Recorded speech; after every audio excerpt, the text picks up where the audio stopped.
महाराष्ट्रभर अनुसूचित जातींच्या आरक्षणातील प्रस्तावित उपवर्गीकरणाविरोधात आंदोलनाची धग वाढताना दिसत आहे. सरसेनानी आनंदराजजी आंबेडकर यांच्या नेतृत्वाखाली राज्यातील विविध ठिकाणी मोर्चे आणि आंदोलनं करण्यात येत आहेत. याच पार्श्वभूमीवर ऑगस्ट 23 रोजी मालेगावमध्येही आरक्षण उपवर्गीकरणाच्या विरोधात भव्य मोर्चा काढण्यात आला. या मोर्चामध्ये विविध समाजातील बांधवांनी मोठ्या संख्येने सहभाग नोंदवला. आरक्षणाच्या प्रश्नावर एकजूट दाखवत आंदोलकांनी आपला तीव्र विरोध व्यक्त केला. उपवर्गीकरणाचा निर्णय मागे घ्यावा अशी मागणी यावेळी करण्यात आली. विशेष म्हणजे या आंदोलनाला शिवसेना ठाकरे गटाचे पदाधिकारी देखील उपस्थित होते. या संदर्भात शिवसेना ठाकरे गटाचे जिल्हा नेते जितेंद्र देसले यांनी सोशल मीडियावर पोस्ट करत आपला पाठिंबा जाहीर केला.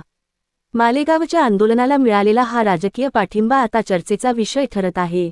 आरक्षण उपवर्गीकरणाच्या मुद्द्यावर पुढील काळात आंदोलनाची दिशा काय असेल, कमेंटमध्ये नक्की सांगा आणि व्हिडिओला लाईक आणि चॅनलला सबस्क्राईब करायला विसरू नका.